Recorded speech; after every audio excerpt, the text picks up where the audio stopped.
was for them to enter into the wilderness in a year. That was his ultimate goal. That's what he ultimately wanted from them. I think he had a sneaking suspicion it probably wasn't going to happen, but he still gave his ultimate plan was for them to enter into the promised land. What happened was that when they got to the promised land, or when they got to see the promised land, there was obstacles in the promised land. There was giants there. There was things that they did not see coming. And so some of you guys might have a promised land, and there's obstacles in the promised land or before the promised land that you don't feel like you can defeat. And so that makes all of us, y'all, I don't want to preach. That makes all of us want to give up before promise. Because every time we get close to the promised land, every time we're able to see it, it's always, I'm going to say this again, it always looks unattainable. It always looks like it's not going to happen. It always looks like it's too much for us to bear. It always looks like that. It always does. But on the other side of the promise, if you push through and you're like, if God brought me to this mountain, if God brought me to this challenge, he is going to move the mountain. I don't care what it looks like. I don't care what it feels like. I don't care how it seems. If God brought me here, then I have the authority to tell this mountain to move. And people are saying, I don't give up. I never fold. I hear you. But when you're not giving up and you're not folding, that's not, oh, I'm just saying that. That's not, I'm not giving up. I trust God. No, your walk will align with the fact that you believe. Now, a lot of people say they got faith, but when you see how they live their life, they don't got faith in God. They got faith in themselves. Because it's not about what you think you should do. It's not about where you feel like you should go or how you feel like you should move. That's not how God, he's like, I've asked you to do certain things, and I need for you to be obedient with those things. That's the hardest part. The hardest part is the walk of God is sacrifice. The walk of God don't make sense to everybody. The walk of God is going to call you into and out of things that just literally don't make sense. And you have to say to yourself, I don't care what it looks like, and I don't care what it feels like. I'm going to continue to walk according to what God has called me to.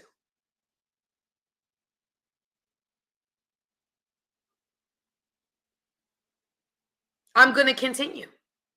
That means that even though I don't see it, if God, for example, some of y'all, God is calling you into a season of not dealing with nobody. Like when I say dealing with nobody, I mean dealing with nobody. I mean dealing with nobody. Nobody. What does that mean? I'm not talking to nobody.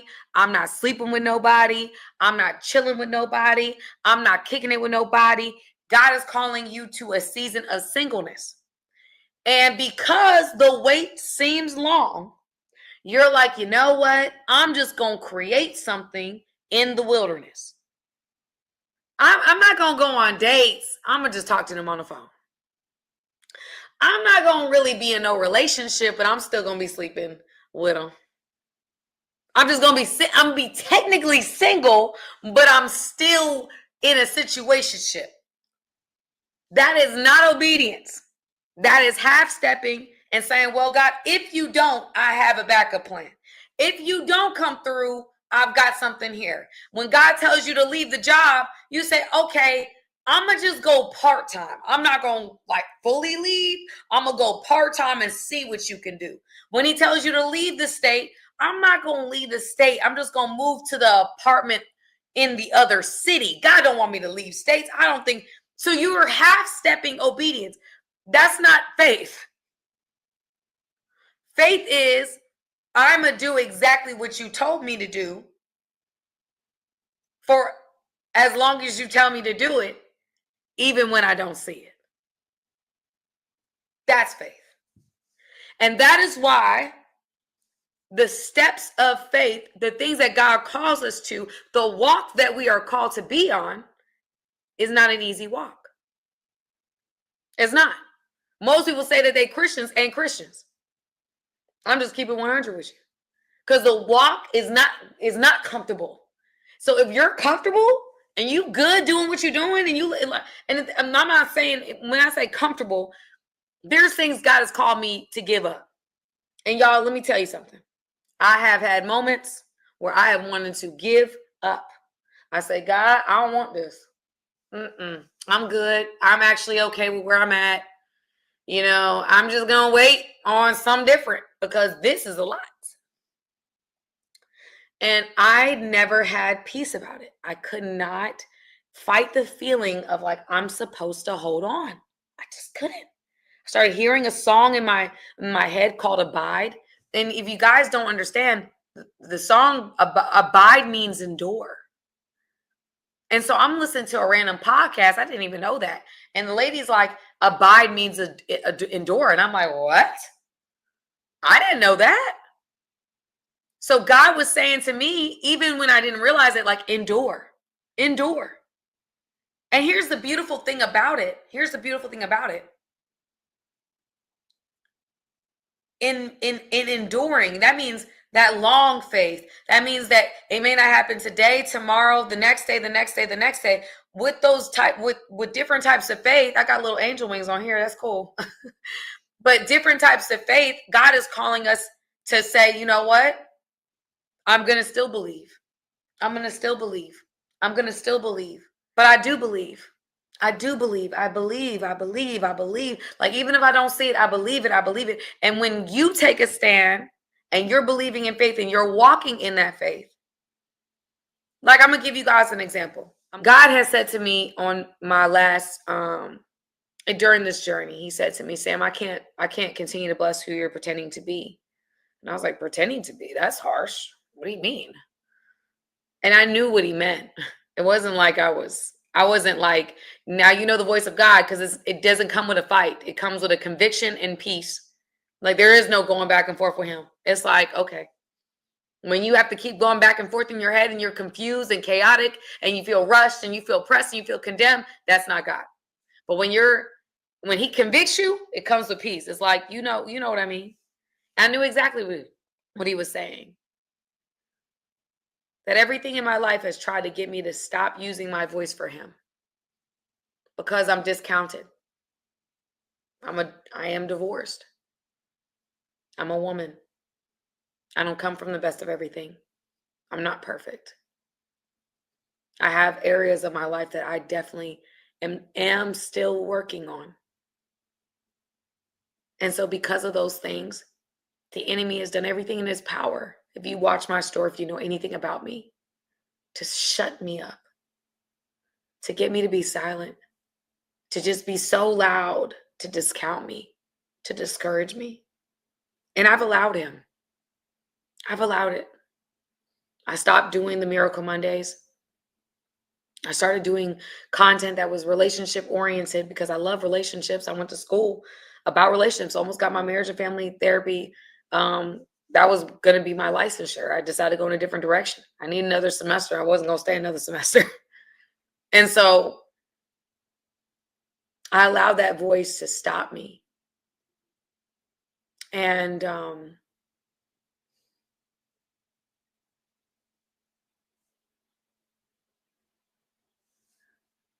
God told me when I was in my bathroom, I've taken you with the content you're doing. I'm taking you as far as you can go. I understood that. I knew exactly what he meant. That, like, my love for him and my fire was for what I'm doing now. It's to be a modern form, a modern version of therapy of him in the world, right? And so I was like, no, I understand that. I know what you mean. that although I'm not typical, not what you normally see on behind a pulpit or anything like that, he called me to a modern form of ministry, which is me doing it the way that I'm doing it, exactly how I am. I heard that and I changed. And even though I might not be getting all the likes or all the comments or all the traction that I once got, I'm being obedient. And I have so much peace in the anointing that I have on it. It's like I know.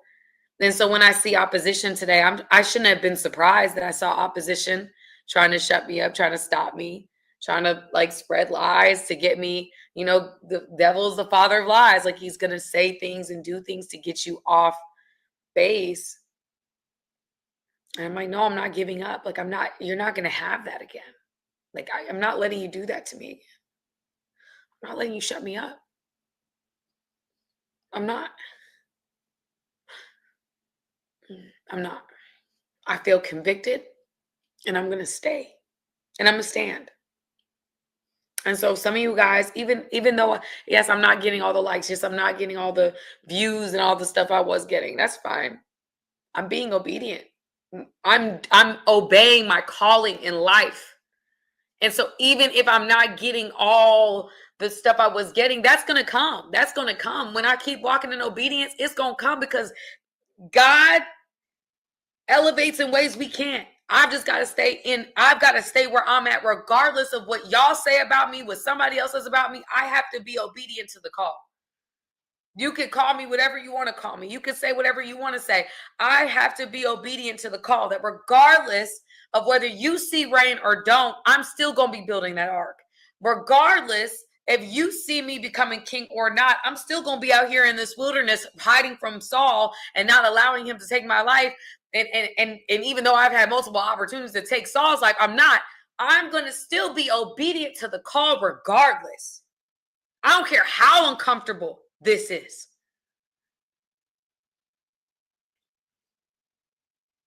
I don't care.